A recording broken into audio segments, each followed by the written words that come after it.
L'UEMOA a 20 ans d'existence. Le président de la République, Ibrahim Boubacar Keïta, qui a pris part aux festivités de cet anniversaire à Ouagadougou, Burkina Faso, a loué les efforts accomplis par cette institution. Par ailleurs, le chef de l'État a parlé des pourparlers intermaliens d'Alger.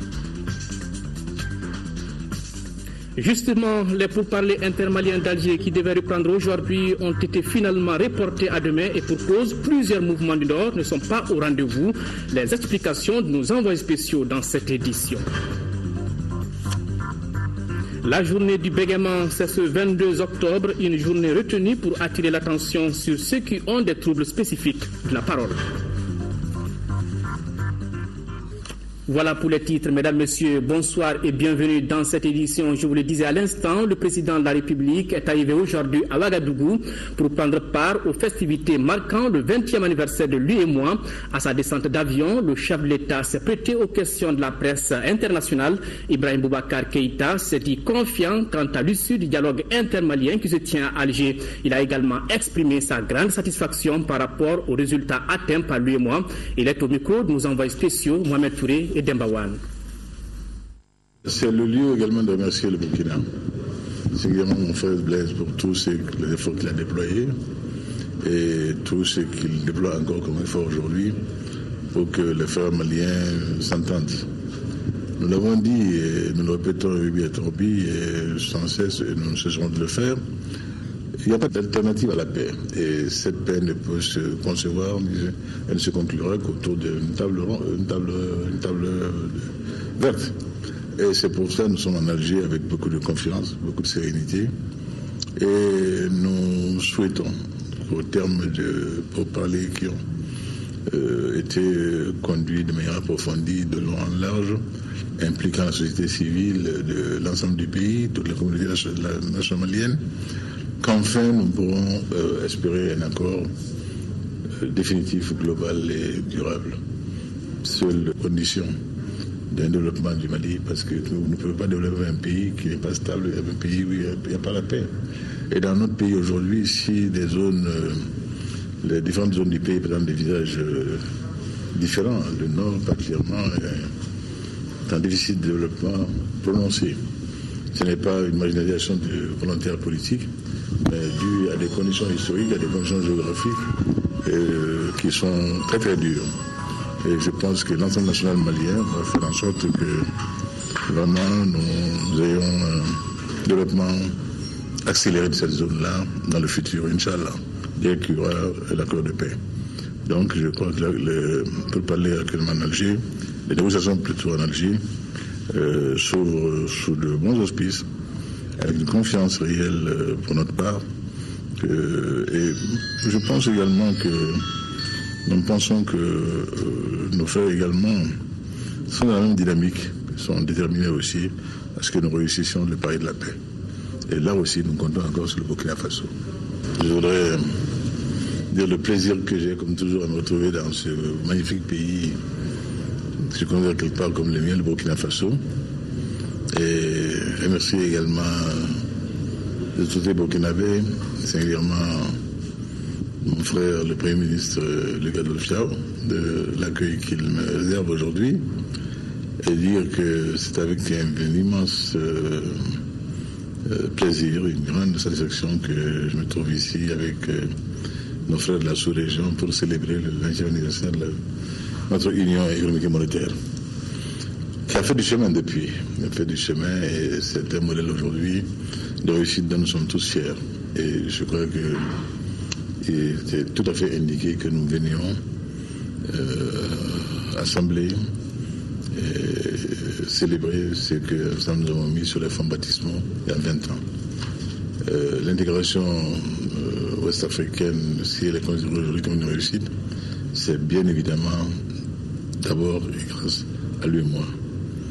La cohésion, l'entente entre nos pays et tous les efforts qui ont été faits avec intelligence, avec constance, dans tous les domaines, pour que nous convergions sur les fondamentaux et que nos pays présentent des visages économiques qui tiennent la route et qui sont autant de promesses de développement sûres au profit de la population. Donc c'est une grande fête que nous venons ici aujourd'hui à Ouagadougou. Voilà le film de cette cérémonie d'anniversaire dans nos éditions de demain avec nos envoyés spéciaux. Ici à Bamako, une délégation de la Commission de défense de l'Assemblée nationale des Pays-Bas était donc ce matin chez le Premier ministre. La délégation est venue échanger avec le chef du gouvernement sur la situation sécuritaire au Mali, le processus de réconciliation nationale, les pourparlers intermaliens à Alger. Les Pays-Bas se réjouissent de l'implication de la société civile dans ces négociations qui doivent aboutir à la signature d'un accord de paix global et définitif. Brahma Traoré, compte rendu. S'informer à la source pour mieux contribuer à la stabilisation du Mali, ainsi peut-on qualifier la démarche d'une délégation de la Commission de défense de l'Assemblée nationale des Pays-Bas. Les parlementaires néerlandais rencontrent le Premier ministre Moussa Mara autour de la situation sécuritaire au Mali. En ligne des mires, la contribution des Pays-Bas à la MINUSMA. Ils sont au total 450 militaires néerlandais basés à Gao qui s'occupent principalement des renseignements. Le but de cette contribution des Pays-Bas, c'est pour assister le Mali, de donner une période pour réconcilier, pour trouver un paix durable. Notre soutien, c'est avec le MINUSMA, mais c'est aussi au niveau bilatéral avec un programme pour la coopération parmi le secteur de la justice, par exemple. Donc c'est un programme plus intégré que seulement une contribution militaire. L'actualité oblige. L'entrevue entre le chef du gouvernement et les députés des Pays-Bas n'a pas occulté les négociations intermaliennes qui se tiennent à Alger. Pour les diplomates néerlandais, le salut du Mali se trouve dans les dialogues et non la guerre, comme l'ont bien compris les autorités nationales. Une solution durable, c'est seulement possible avec des négociations. On doit parler. Et je pense que ce que le Premier ministre a dit, et ça c'était très important et soutenu par les Pays-Bas, c'est qu'on a besoin de pourparlers inclusifs. Ça c'était très important que la société civile malienne était là. Et ils sont là, et on parle avec eux, et on écoute. C'est quelque chose d'assez important, et ça donne aussi un espoir que ce n'est pas seulement un arrangement entre leaders de groupe et le gouvernement, mais la population est impliquée de tout ça. L'ambassadeur Martin Brouwer repart de la primature avec cette conviction. Les négociations à Alger entre le gouvernement et les groupes armés auront raison du conflit sécuritaire au nord du Mali. Les membres de l'Assemblée parlementaire de l'OTAN présents au Mali se sont rendus à l'Assemblée nationale pour échanger sur la situation sécuritaire donc au Sahel. Ces parlementaires qui tiennent à l'intégrité du Mali entendent aider notre pays dans le cadre d'un développement économique à tous les niveaux. Mariam Sagara, compte rendu. Pour les parlementaires de l'OTAN, le Mali restera un et indivisible et va bientôt aller vers un développement économique renforcé et soutenu. C'est une évidence, un Mali un et indivisible, c'est l'objectif de tous les pays européens. Nous sommes venus pour cela et nous resterons pour cela. Notre objectif est effectivement de créer un rapport sur la situation au Sahel et particulièrement au Mali. Donc nous sommes venus nous rendre compte sur place des efforts qui ont été réalisés depuis la crise et de quelle manière nos collègues maliens entendent s'en sortir avec les mesures qui ont déjà été prises. L'Assemblée parlementaire de l'OTAN entend appuyer le Mali pour explorer les richesses minières non encore touchées. Nous sommes tout à fait en phase sur les propos qui ont été tenus. Donc l'objectif est effectivement d'aider le Mali à être le grand pays qu'il doit être, avec les richesses qu'il a aujourd'hui et qui sont encore inexploitées.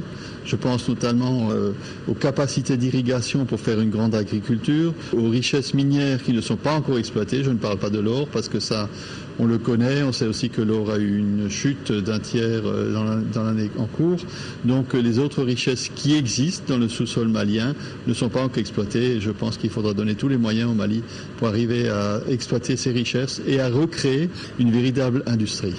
Pour la sécurisation de la zone sahélo-saharienne, ces parlementaires représentant l'Italie, l'Allemagne, le Royaume-Uni et la France s'engagent à défendre les intérêts du Mali à travers l'Europe et au-delà. Je vous le disais en titre, à Alger, la cérémonie officielle d'ouverture des pourparlers inter-maliens prévue cet après-midi n'a finalement pas eu lieu. Elle a été reportée à demain, mardi, pour un problème de calendrier. Selon l'ambassadeur d'Algérie au Mali, chef de file de la médiation, en effet, les délégations de la coordination MNLA, HCIA, MAA n'étaient pas présentes dans la salle. Envoyés spéciaux à Alger, Idrissa Traoré, Yaya Konaté. Les journalistes de la presse algérienne et internationale attendaient déjà depuis 2 heures le démarrage de la cérémonie solennelle d'ouverture de cette 3e phase des pourparlers inclusifs intermaliens quand apparaît l'ambassadeur d'Algérie au Mali, chef de file de la médiation, avec cette déclaration. C'est juste une partie de la délégation des mouvements. On n'a pas de précision, c'est une partie de la... Nous considérons qu'il faut que toutes les parties soient présentes. Donc s'il y a une partie qui n'est... C'est pas une partie comme vous l'avez dit, c'est un certain nombre de personnes qui composent les délégations qui devaient être là, qui n'est pas encore arrivé à Alger. Nous souhaitons qu'ils soient là afin de commencer. Donc nous avons tenu une réunion de l'équipe de médiation au niveau des chefs de délégation. Nous avons travaillé toute l'après-midi, mis à profit ce temps pour essayer, comme je vous ai dit, d'évoquer un certain nombre de sujets liés au processus. Donc c'est vraiment des raisons techniques. Il ne faut pas chercher d'autres explications là où on ne se trouve pas. Les représentants de 5 groupes armés avaient pourtant déjà pris place depuis plus d'1 heure et demie dans cette salle de l'hôtel El Horassi. Il s'agit de ces mouvements dits pro-gouvernementaux, signataires de la plateforme d'Alger, espérant jusqu'au bout l'arrivée de ceux de la coordination MNLA, HCUA, MAA. Je pense que les choses sont si bien organisées que finalement on va finir par se retrouver tous en même temps. Les mouvements, comme vous les appelez, qui sont en belligérance avec l'État du Mali, ne sont pas en belligérance seulement avec l'État du Mali, hélas. Ils sont également en belligérance avec les autres mouvements que nous représentons. Donc la belligérance est en fait partagée entre l'État du Mali et les mouvements armés, certains mouvements armés, et ces mouvements armés et nous-mêmes. Mais nous ferons en sorte tous d'aller vers la paix et de penser surtout à construire la sécurité de nos frontières, de nos populations, pour que tout ce que nous attendons de la paix puisse être un jour. Leur absence ici vous dérange? Leur absence ne nous dérange pas, on aurait souhaité qu'ils soient là, mais nous pensons qu'ils sont là, ce n'est qu'une question de calendrier et surtout d'heure. Nous n'avons pas l'impression que nos autres frères ont évolué par rapport à leur position. Et ils ont subi de nouveaux repères, de nouveaux revers dans le Gourma, dans la région de Gao, et ils ont de nouvelles raisons de mécontentement. Mais ce n'est pas le Mali qui a pris leur position directement, ce n'est pas l'armée malienne qui a pris leur position, ce sont d'autres frères Touaregs qui ont pris le territoire, un territoire qui leur appartient. C'est tout. Il n'y a pas de quoi faire un drame. Au cours de cette 3e phase des pourparlers, il est attendu notamment que la médiation présente dans les prochains jours une synthèse des offres de paix faites d'un côté par le gouvernement et de l'autre par les groupes armés. Un document très attendu ici, dans la capitale algérienne. Ici à Bamako, le ministre de l'Intérieur et de la Sécurité a rencontré ce matin les autorités politiques et administratives du district de Bamako pour discuter de la bonne tenue du RAVEC en vue des prochaines élections communales et régionales. L'insécurité est grandissante à travers le district de Bamako a été aussi discutée lors de cette rencontre. Reportage Mahamadou Doumbia. Le ministre de l'Intérieur et de la Sécurité, le général Sada Samake, a bouclé sa série de visites dans les régions par le district de Bamako. La gestion de l'état civil, l'achèvement et la pérennisation du RAVEC, les élections communales et régionales, le renouvellement des conseils de village, de fractions et de quartiers, la situation sécuritaire, ce sont là les points inscrits à l'ordre du jour. 136 agents recenseurs et sélectionnés et formés par le CTD, organisés en 68 équipes et encadrés par 22 contrôleurs, 6 superviseurs et 2 coordinateurs, et sont à pied d'œuvre pour relever le défi de l'enrôlement réussi et satisfaisant dans le district de Bamako. Je voudrais aussi saisir cette occasion pour vous informer que le gouvernement a adopté, dans le cadre de l'exécution d'un programme d'action, des contrats de performance pour les administrations publiques. Comme vous le savez, pour traduire les orientations du président de la République, contenues dans son discours d'investiture du 4 septembre 2013 et son programme pour la renaissance du Mali, le gouvernement a élaboré sur la base d'un processus participatif avec l'ensemble des ministères un programme d'action 2013-2018. Contrairement aux régions, le district de Bamako, qui a débuté le recensement administratif à vocation état civil il y a une semaine, connaît beaucoup de difficultés liées par exemple à l'insuffisance de communication entre les équipes et les chefs de quartier, le problème de batterie ou de logistique entre autres. Il n'y a pas autant d'engouement, comme le ministre l'a dit, à Bamako qu'à l'intérieur. Donc pour ce faire, je pense que c'est la sensibilisation. Le ministre a lancé un appel en direction surtout des chefs coutumiers et religieux pour vraiment sensibiliser davantage les populations. Concernant la sécurité, à travers le district de Bamako, le ministre de l'Intérieur et de la Sécurité s'engage pour rendre la vie dure aux malfrats. Le recrutement de 700 nouveaux policiers bientôt sera la bienvenue, car, a-t-il ajouté, le manque de moyens ne saurait être cause d'inaction pour lutter contre le brigandage. Le ministre de la Décentralisation et de la Ville invite les acteurs de la société civile à une rencontre d'échange sur les grandes orientations de la décentralisation et de la politique de la ville demain, mardi 21 octobre à 15h au gouvernorat du district de Bamako. Les négociations entre le gouvernement, l'UNTM et le patronat ont repris ce matin. À l'entame des travaux, le gouvernement a mis sur la table des partenaires sociaux une proposition en 17 points contenue dans un document de 6 pages. Makamfi Konaté a décortiqué pour nous les grandes lignes de ce document. Suivez son reportage. C'est un document de 6 pages dans lequel le gouvernement décline ses propositions en 17 points. Après le rappel des concessions faites, notamment le réajustement à l'intérieur de la grille, la révision des primes et indemnités, l'ensemble des efforts consentis par le gouvernement se chiffrerait à 19 528 millions de francs CFA pour l'exercice 2014. En plus, compte tenu des contraintes financières et de ses engagements internationaux, le gouvernement propose à partir de janvier 2016 une augmentation de 10%. Pour l'ITS, le gouvernement propose le réajustement suivant à partir du 1er juillet 2015. Ainsi, pour les revenus annuels allant de 0 à 330 000 francs CFA, le taux d'imposition de la tranche est de 0%. Pour les revenus annuels allant de 331 000 à 1 200 000, le taux d'imposition de la tranche est de 2%. Au-delà de 1 200 000 jusqu'à 1 800 000, le taux d'imposition de la tranche est de 14%. De 1 800 000 à 2 400 000, le taux d'imposition de la tranche est de 28%. Et au-delà de 4 100 000, le taux d'imposition de l'ITS sera de 40%. Pour l'électricité, le gouvernement propose de renoncer à la TVA sur des tranches de consommation. Ainsi, pour la tranche de consommation allant de 1 à 50 kWh, le kilowattheure est à 59 francs CFA avec 0% de la TVA. De 51 à 100 kWh, le prix unitaire est de 94 avec 0% de TVA. Pour la tranche de 101 à 200 kWh, le prix unitaire est à 109 francs CFA avec 18% de TVA. Au-delà de 200 kWh, pour toute la consommation, le prix unitaire est à 130 francs CFA et 18% de TVA. Le gouvernement s'engage à moderniser l'administration sur l'ensemble du territoire national. L'UNTM dit avoir pris bonne note des propositions du gouvernement et s'est retiré pour les analyser. Les partis aux négociations ont convenu de se retrouver demain, 21 octobre, à partir de 15h. Et puis, dans un communiqué que nous avons diffusé dans le journal de 20h de samedi, le ministre de la Justice regrettait l'absence du syndicat libre de la magistrature à une rencontre malgré son invitation. Nous avons reçu aujourd'hui la réaction du Silima qui s'inscrit en faux contre cette allégation et défie, selon ses termes, le ministre de la Justice de faire la preuve de cette invitation. Le syndicat libre de la magistrature affirme qu'il n'a jamais manqué de répondre à une invitation toutes les fois qu'il en fut légalement invité.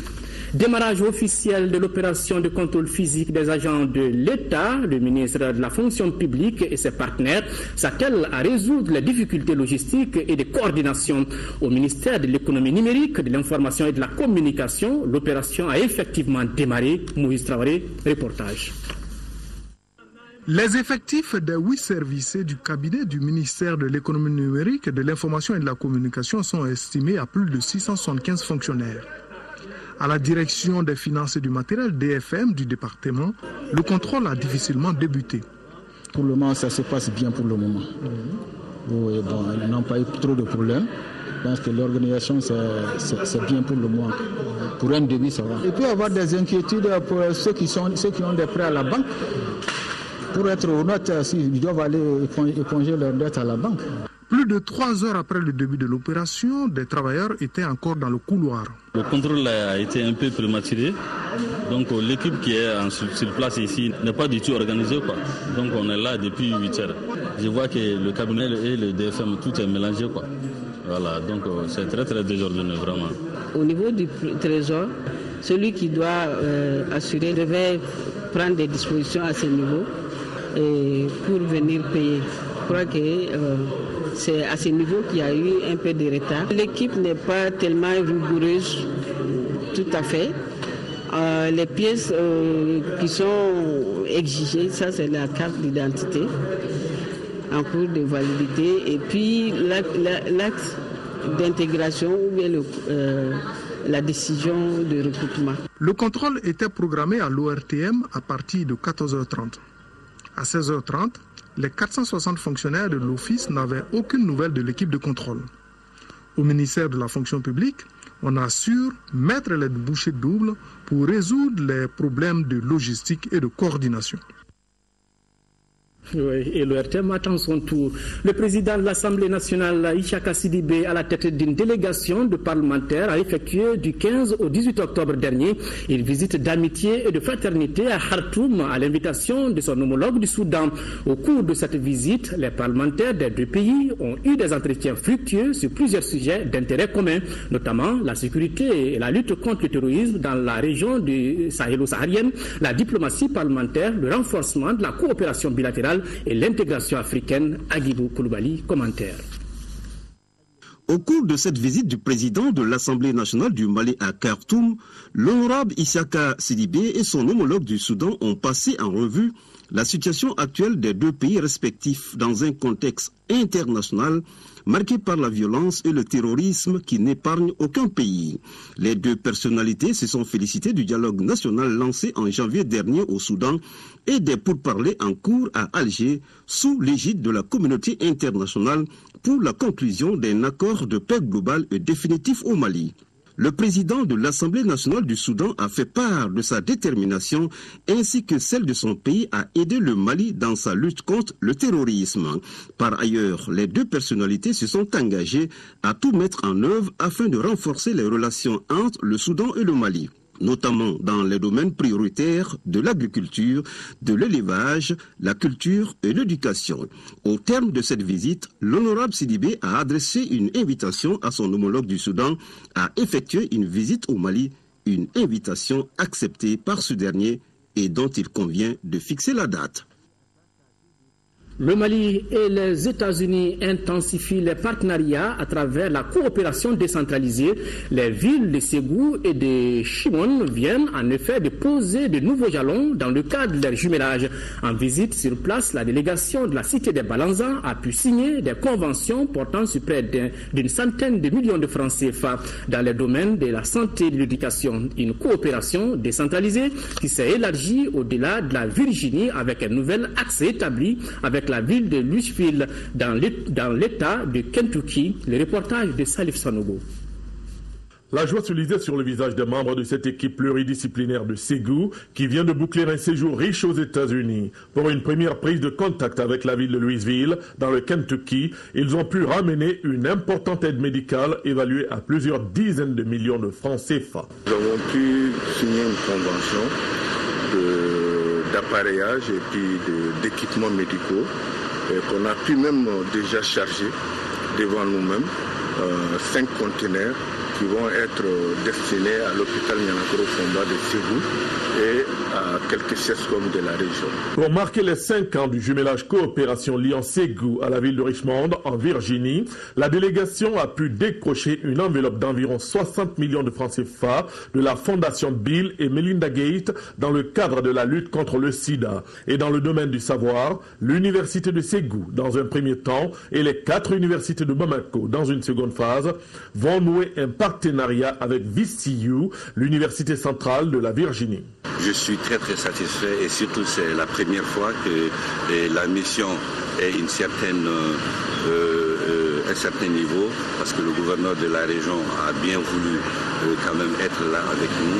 Et l'honorable député aussi, Abdoul Chalil Haïdara, a bien voulu être parmi nous dans cette délégation et les services techniques de l'État qui sont vraiment représentés au plus haut niveau, le recteur de l'université de Ségou, le directeur de l'hôpital Nialankoro Fomba et le président du comité de jumelage qui est avec moi vraiment pour booster vraiment cette coopération. D'autres pistes sont d'ores et déjà explorées, comme celle de la formation dans le domaine de l'ingénierie biomédicale et les sciences de la santé. L'axe Ségou-Richmond se consolide et de nouvelles balises devraient être posées dans un proche avenir. Coup d'envoi ce matin de la 19e conférence des plénipotentiaires de l'Union internationale des télécommunications.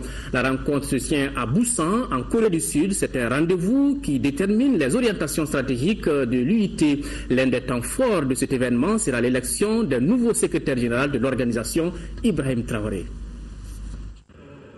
Convoquée tous les 4 ans, la conférence des plénipotentiaires de l'UIT est le plus grand rassemblement mondial des décideurs internationaux du secteur des technologies de l'information et de la communication. Connue sous le nom de PP14, cette conférence mobilise dans la ville de Busan, en Corée du Sud, environ 3000 participants venus de plus de 160 pays. Le Mali est représenté par le ministre en charge de l'économie numérique, accompagné d'une forte délégation. À la cérémonie d'ouverture, le secrétaire général de l'UIT, le secrétaire général des Nations Unies et la présidente de la République de Corée ont insisté sur l'importance de cette PP14. À son ordre du jour figurent l'inclusion numérique et le déploiement du large bande, l'élargissement de la coopération internationale en matière de développement des TIC, ainsi que la mise en place de nouvelles stratégies pour attirer de nouveaux membres. Il ne s'agit pas seulement de l'avenir de l'UIT, mais de l'avenir du secteur des TIC qui, aujourd'hui, touche tous les secteurs d'activité économique dans le monde et influence la vie quotidienne de la quasi-totalité des habitants de cette planète. Je compte donc sur vous, chers membres, pour être audacieux et visionnaires. Les débats porteront essentiellement sur la possibilité de définir de nouveaux objectifs et de nouvelles cibles pour le développement des TIC dans le cadre des nouveaux programmes d'activité appelés Connect 2020. L'un des grands moments de la conférence sera l'élection des 5 principaux dirigeants de l'Union. Le secrétaire général, notre compatriote Amadou Touré, après 2 mandats, n'est pas candidat et devrait céder son fauteuil au Chinois Hu Lingzhao, seul candidat à ce poste. La conférence élira aussi le vice-secrétaire général, les directeurs respectifs du Bureau des radiocommunications, du Bureau de la normalisation des télécommunications et du Bureau de développement des télécommunications. Au cours de la rencontre, le Mali entend enlever un siège au Conseil de l'UIT. Le ministre Camara et son équipe multiplient les contacts pour relever ce défi. Voilà le reportage de Ibrahim Traoré avec la voix de Mohamed Ould Mamouni. Fin des travaux du 2e congrès ordinaire du Parti citoyen pour le renouveau PCR. Un nouveau bureau de 77 membres a été mis en place. Ousmane Ben Fana Traoré reste le président des libéraux maliens. Ce congrès était couplé au Forum libéral du Mali, une rencontre qui a fait le diagnostic des institutions de la République. Reportage Makamfin Konaté. Plus d'1 millier de militants du Parti citoyen pour le renouveau ont pris part à ce congrès couplé au Forum libéral du Mali. De ces 2 jours de travaux, le Forum libéral a fait le diagnostic des institutions africaines. Afin de garantir le respect des équilibres institutionnels en Afrique, les libéraux ont fait les recommandations suivantes. Refuser les mimétismes, entre parenthèses notamment la constitution de la Ve République, et les transpositions intégrales de dispositions en ne tenant pas compte des contextes et des réalités politiques et sociologiques.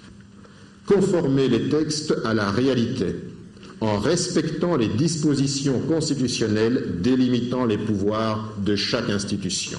Promouvoir l'harmonisation des constitutions en Afrique à travers le renforcement des mécanismes existants en la matière. Quant au congrès proprement dit du PCR, la principale décision a été l'augmentation de la taille du bureau exécutif qui passe ainsi de 71 à 77 membres avec à sa tête Ousmane Ben Fana Traoré. Le congrès a également autorisé la création d'un cabinet autour du président. Le tout nouveau président, après avoir remercié les congressistes, a pris l'engagement d'œuvrer pour une relecture de la constitution de 1992 en République du Mali. Nous avons suffisamment rodé notre constitution pour nous rendre compte des réglages qu'il faut apporter à cette constitution-là. Nous l'avons pratiquée déjà. Donc nous avons suffisamment aujourd'hui d'éléments pour nous asseoir et dire notre pays peut aller dans tel sens. Ce deuxième congrès ordinaire du PCR couplé au forum du réseau libéral du Mali a enregistré la participation d'importantes délégations du réseau libéral africain et de l'international libéral. Ce congrès s'est tenu avec le soutien financier de la Fondation Friedrich Naumann pour la liberté. L'ADEMA PASJ a procédé samedi dernier au lancement de la campagne de son candidat en lice pour les élections partielles de Yorosso. Envoyé spéciaux à Yorosso, Mamoudou Sidibé, Gaussou Touré. Le RPM et le parti Yéléma étaient aux côtés de l'ADEMA PSG à Yorosso ce samedi pour le lancement de la campagne du candidat ADEMA Issa Zerbo. Durant cette campagne, aucune force politique du cercle ne sera négligée. Aujourd'hui, on est venu. Tout le monde sait que la campagne a officiellement démarré le dimanche dernier, mais on est venu aujourd'hui donner une sorte de cachet aux activités de campagne de cette coalition qui a décidé de soutenir le candidat Issa Zerbo et qui s'est engagé à faire en sorte que ce candidat-là puisse passer et aille occuper le siège laissé vacant par le regretté Josué Dramane Goïta. Pour le collectif ADEMA RPM Parti Yéléma, chaque citoyen du cercle compte dans la course pour le poste laissé vacant suite à la mort de l'honorable Josué Dramane Goïta. La campagne s'annonce prometteuse pour nous, bien entendu, à condition que chacun joue sa partition, surtout que les militants de l'ADEMA comprennent la nécessité de se mobiliser ensemble dans l'union pour faire le travail aux côtés des partenaires qui sont venus nous accompagner et qui sont décidés à faire tout ce qu'ils peuvent pour permettre le succès du candidat. Selon les militants de l'ADEMA et leurs alliés, l'idéal est de pouvoir parachever l'œuvre commencée par le défunt député. Je suis très content de la coalition. Et cette coalition, je veux que la coalition nous aide dans la mesure où il y a trois forces. Donc en un seul coup, pour que nous puissions passer député. Et pour la population, s'ils ont très bien compris le message, je pense que ça ne doit pas avoir de problème. Et un seul coup, c'est fini. Parce qu'avec ce décès-là, ce mot de campagne-là, souvent, au moins, on a l'honneur, on a la mémoire du fait du disparu. Des parents du défunt, en passant par ses collaborateurs, ses amis, jusqu'aux ressortissants du cercle résident à Bamako, tous ont fait l'éloge de Josué Dramane Goïta.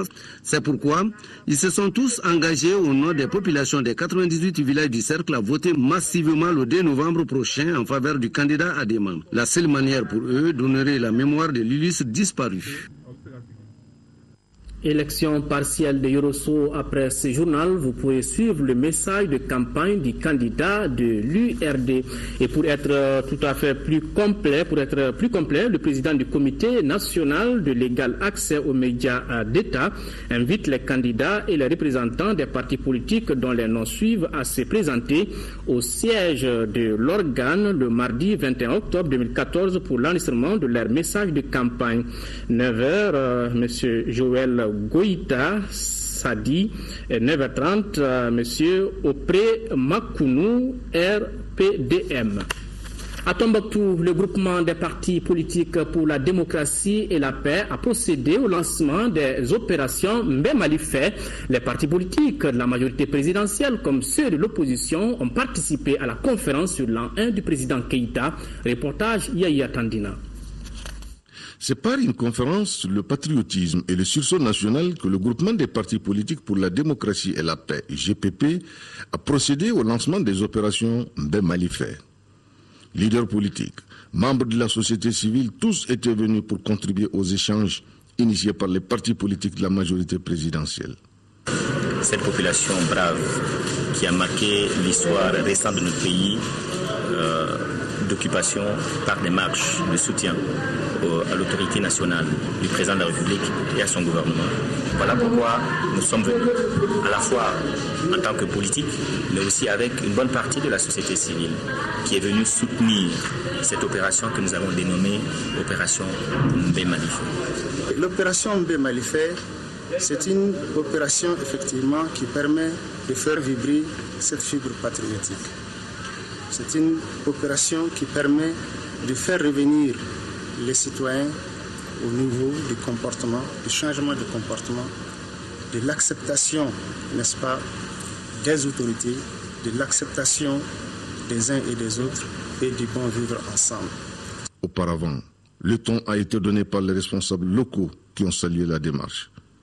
Les communautés du Nord en général et celles de Tombouctou en particulier tiennent à l'indivisibilité du pays malgré leur appartenance politique. Moi, je suis membre de la sous-section IRD de Tombouctou, mais qui est opposition ou qui est majorité, il faut d'abord la paix. S'il y a une paix, il y aura une majorité forte, et s'il y a une majorité forte, il y a une opposition qui vit. Je suis content qu'il y ait dès maintenant, avant les accords, des gens de bonne volonté qui montrent leur bonne volonté pour que le Mali marche, et le Mali ne marchera que quand nous serons ensemble. La crise du Nord, les acquis politiques avec l'opposition, le combat contre l'impunité sont entre autres des sujets développés par le conférencier. Ensemble, tous pour soutenir les actions du gouvernement, ont fait entendre les responsables du GPP. L'assurance maladie obligatoire au sein des structures des forces armées à Gao, bientôt une réalité, puisqu'une mission conjointe de la Caisse nationale d'assurance maladie, les départements chargés de la défense et de la santé et les experts de cette politique de prise en charge viennent de séjourner dans la cité des Askia. Après un échange fructueux, les militaires de Gao ont trouvé intéressant l'assurance maladie obligatoire. Reportage d'Aouda Zoumana Traoré. Les hautes autorités civiles et militaires du Mali veulent avoir l'affiliation massive des militaires à l'assurance maladie obligatoire AMO. Nous sommes arrivés à Gao ici dans le cadre d'une mission qui a été organisée par 3 départements, le ministère de la Défense, le ministère de la Solidarité et de l'Action humanitaire et le ministère de la Santé. Et le but de la mission, c'est pour informer les militaires par rapport à ce vaste programme que l'assurance maladie obligatoire. Chaque assuré contribue avec 3,06% de son salaire. La prise en charge des soins de santé préventifs et curatifs de l'assuré et de sa famille sont les premiers avantages de ce système. La CANAM a envisagé aussi, en même temps, pour faciliter leur accès aux structures sanitaires, de mettre les infirmeries de garnison dans le conventionnement avec la CANAM. C'est pour ça que la direction de la CANAM a envisagé de voir comment appuyer ces infirmeries pour rehausser leur plateau technique. À travers un échange de questions et réponses sur les différents contours de l'AMO, les militaires des garnisons de Gao ont été suffisamment édifiés. Tout ce qu'ils ont dit, vraiment, c'est très beau. Parce que c'est dans notre propre entrée aussi. L'avantage même du MO, au côté, pas pour moi-même, mais pour mes parents en cas de maladie, moi, ma personne, mes enfants, peut-être qu'ils pourront bénéficier pas mal de choses. À la lumière de tout ce qui a été dit, des militaires en mission à Gao commencent à se prononcer favorablement. Vraiment, moi, je suis prêt à adhérer. Parce que moi, je vois que c'est une bonne chose. Tout le monde, on est prêt à 100% à adhérer. C'est très bénéfique pour tout militaire. Tenir compte des revenus, des difficultés du pays, du moment dont on n'a pas le choix, tout le monde est obligé d'intervenir. Dans les jours à venir, une mission se chargera de l'enrôlement des militaires qui auront choisi d'adhérer à l'AMO. En 4e région, les travaux de réhabilitation de l'avenue de l'an 2000 à Ségou avancent normalement. Le constat a été fait ce dimanche par le ministre de l'Équipement, des Transports et du Désenclavement, Mamadou Hachimi Koumaré, a surtout demandé aux entreprises chargées des travaux de respecter le délai contractuel. Reportage Kandesilla. Les travaux de réhabilitation de l'avenue en 2000 à Ségou, visités par le ministre de l'Équipement, des Transports et du Désenclavement, consistent à la mise en place d'une nouvelle couche de base en graveleux latérique et des revêtements en béton, mais également la reconstruction des ouvrages d'assainissement et la mise en place des équipements d'éclairage public. Aussi, le ministre Koumaré, qui était accompagné par les autorités et les élus, a pu constater sur place le déroulement normal des travaux. Les consignes du chef du département sont claires, la qualité des travaux et le respect du délai contractuel. Ces travaux vont nous coûter plus de 10 milliards qui ont été vraiment accordés par les banques qui nous soutiennent, surtout la BOAD. Et dans ce cadre-là, nous sommes tenus à vérifier que les exécutions se font exactement comme prévu dans le plan et dans les cahiers de charge, et aussi de s'assurer de la qualité. Les travaux ont démarré, déjà on voit les déposes et reposes des bordures, la démolition des caniveaux, la pose des pavés dans les terre-pleins centrales. Donc nous sommes plus ou moins satisfaits effectivement du déroulement des travaux. À ce jour, les travaux sont exécutés à 10% pour 25% du délai consommé. Le moins qu'on puisse dire est que les Ségoviens fondent beaucoup d'espoir sur l'aboutissement de ce projet qui constitue un plus pour la région. Nous pensons que c'est vraiment une route qui est bienvenue. C'est un projet bien ficelé et pour lequel vraiment nous avons beaucoup d'espoir. En attendant, prudence doit être mise par les usagers, car souvent des cas d'accident sont enregistrés.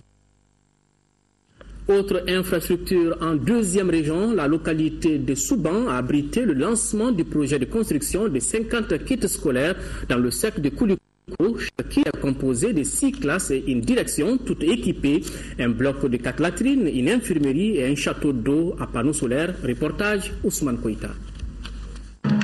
Cette grande mobilisation de la capitale du Méguétan marque le démarrage de la construction de 50 kits scolaires dans les cercles de Koulikoro. Plus de 100 millions de francs CFA, c'est le coût de chaque kit. Le projet sera réalisé par l'ONG Clinique Oumoudili, financé par la Société africaine de commerce général et de construction. Une action saluée par les autorités. L'école, certes, a des problèmes. Vous venez de vous engager dans la résolution de certains, dont l'engorgement des classes. Une classe à effectif pléthorique, difficile de donner rendement à hauteur de souhait. Ce geste-là, je crois que c'est fait pour moi en tant qu'enseignant. Parce que mon premier objectif, c'est vraiment de voir promouvoir l'école malienne. Chaque kit est composé de 6 classes et une direction, toutes avec des mobiliers, un bloc de 4 latrines, une infirmerie et un château d'eau équipé de panneaux solaires. Des gestes qui cadrent avec les priorités de nos plus hautes autorités. Monsieur le directeur général, je vous dis merci pour cette tâche noble et exaltante. L'Assemblée nationale sera avec vous pour tout besoin utile. Nous étions ensemble, nous sommes ensemble et nous resterons toujours ensemble. C'est notre contribution à l'œuvre de la construction nationale. Nous savons tous ce que nous vivons présentement et ce que nous pouvons apporter, c'est aider le gouvernement à construire et à améliorer la santé de nos enfants.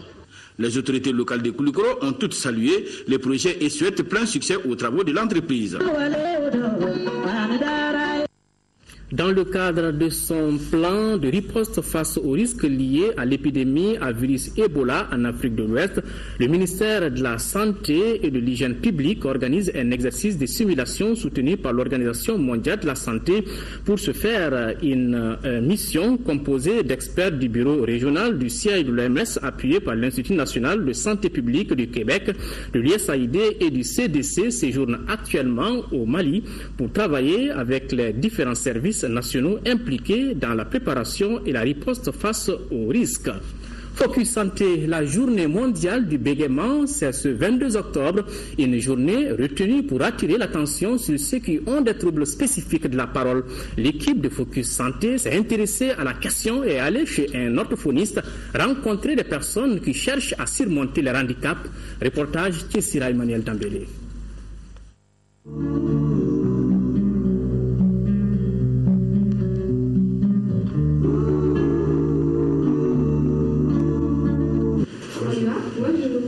mois déjà que Yacouba Dougansi, 18 ans, va chez l'orthophoniste pour combattre son bégaiement. Il reconnaît que sa façon de parler s'est améliorée, mais se plaint de la stigmatisation dont sont victimes des personnes qui bégayent.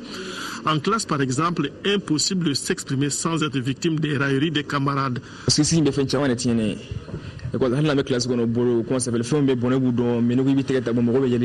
Comme lui, d'autres personnes bègues cherchent une solution à leurs problèmes.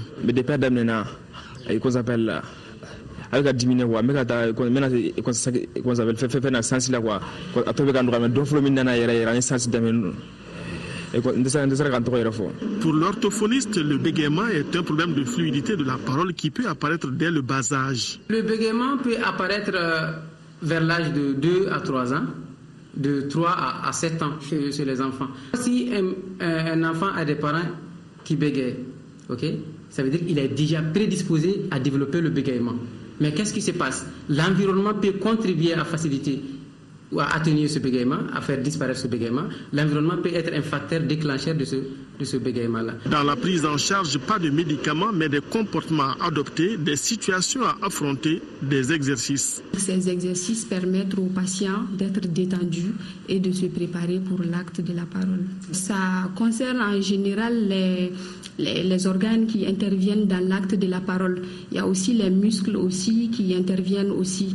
Le bégaiement ne se manifeste chez une personne que dans une situation de communication. Il constitue donc un gros problème chez les personnes qui en souffrent. Le bégaiement, en fait, il y a deux côtés. Donc, il y a le paraître-bègue, ce qu'on peut voir chez lui lorsqu'il parle, on sent les bégayages. Il y a aussi le vif-bègue, c'est ce que la personne vit tout au fond. Donc c'est ça même qui prend beaucoup de place lorsque un patient doit sortir du bégaiement. Au Mali, on estime à 150 000 le nombre de personnes bègues. Leur association Vaincre le bégaiement a un espace d'entraide au centre de santé de référence de la commune 3 de Bamako où ils se retrouvent tous les samedis. Les personnes bègues viennent, ils posent leurs problèmes, leurs difficultés qu'ils rencontrent à travers le bégaiement. On échange sur les voies et moyens à sortir du bégaiement. L'espoir est sur les lèvres de l'orthophoniste. On peut guérir du bégaiement, mais le plus dur à surmonter, c'est ce que le bègue vit dans son fort intérieur. On peut sortir du bégaiement. On peut complètement sortir du bégaiement. Plus tôt on prend en charge, plus tôt on a un gain. Surtout par rapport à l'enfant, si on les prend tôt en charge, on récupère beaucoup. On peut atténuer son bégaiement, voire faire disparaître son bégaiement. Quant aux causes du bégaiement, les recherches scientifiques évoquent la prédisposition génétique et l'environnement. Le dernier facteur est très important dans le déclenchement et dans la lutte contre le bégaiement.